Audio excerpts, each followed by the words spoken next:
A brand is more than the company's name and logo, but a strong brand starts with a great name and logo. Now, if you've decided that it's time to refresh your brand, keep in mind that giving customers something new doesn't always mean they'll love it. Rebranding can be a powerful but tricky tool to execute. When done properly, a rebranding effort can help your business realign with your target audience, embrace a new direction, build customer buy-in, and drive sales. When done incorrectly, rebranding can at best go unnoticed and make no impact, and at worst, you run the risk of alienating customers and causing profits to dive. Let's take a look at 4 rebranding failures so that you can gracefully avoid these pitfalls. And let's start with RadioShack. RadioShack is no longer a name that conjures images of cutting-edge technology. When Lee Applebaum stepped in as RadioShack's chief marketing officer in 2008, he sought to distance the brand from its more antiquated roots by rebranding as The Shack.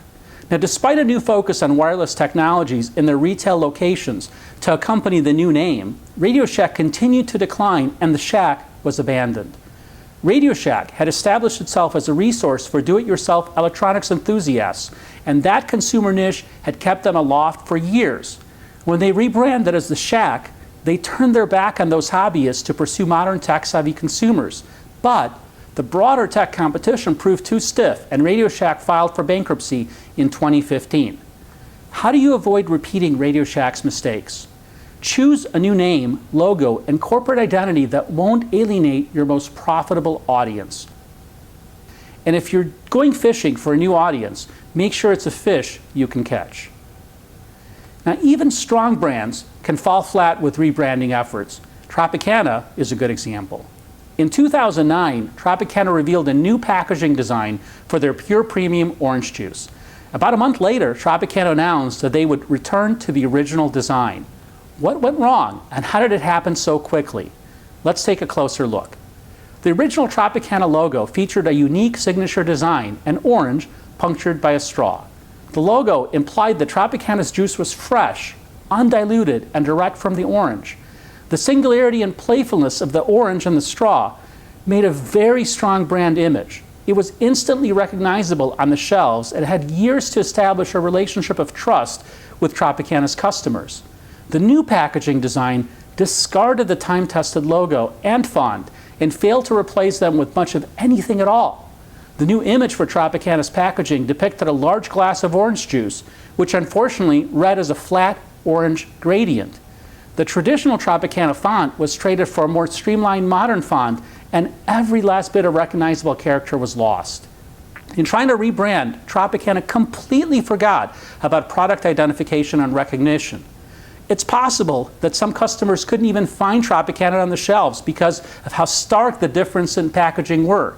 Those who did find the newly packaged Tropicana strongly disapproved. And in fact, Tropicana sales dropped by 20% immediately following their brand relaunch. How do you avoid repeating Tropicana's mistake? Aim for a signature look that says something about who your company is. If you already have one, abandoning your signature look for a nondescript design is a step in the wrong direction. Keep what works for you and discard what doesn't. Now, when you rebrand, be sure that you continue to stand out among the crowd. And that's the lesson we learned from PricewaterhouseCoopers. PricewaterhouseCoopers took the rebranding plunge in 2002 when they decided to sell off the consulting branch of their business.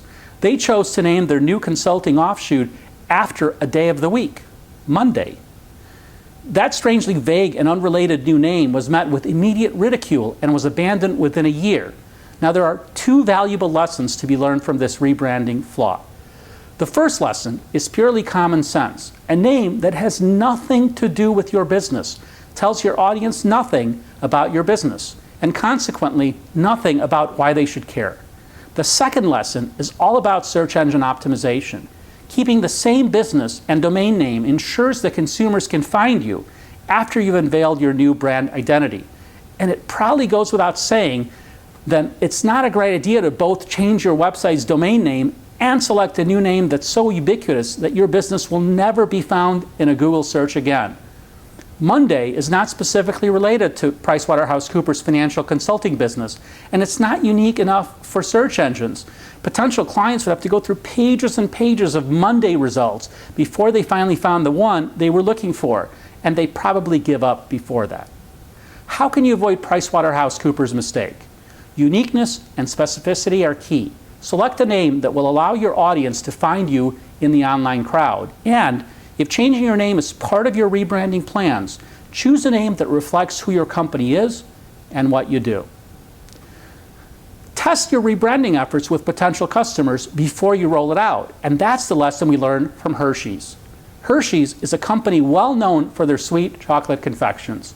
Sadly, their 2009 rebrand drew lots of attention, but the reason wasn't sweet.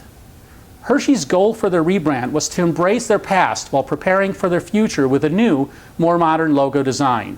Hershey's original logo featured a three-dimensional design depicting their name and a dainty, silver-wrapped Hershey's Kiss at the far right side. Their new logo, while utilizing a flat, modern style and font, remains reminiscent of the previous well-known logo. However, the reworked Kiss strongly resembles a brown, stylized, steaming pile of poo. This does not go unnoticed.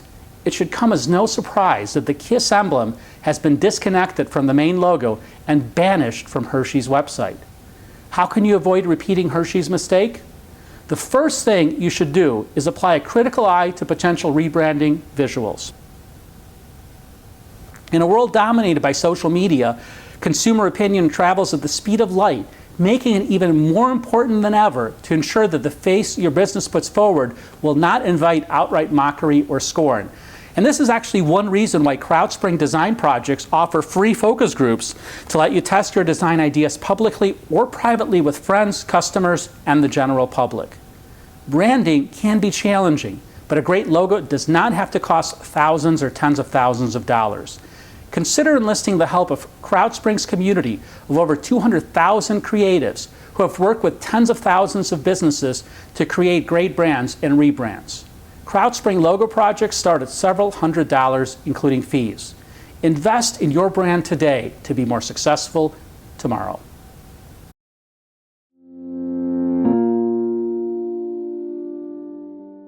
If you're looking to learn more about starting or growing a new business, click the link below to download crowdSPRING's free ebook, Stand Out, an entrepreneur's guide to starting, growing, and managing a successful business.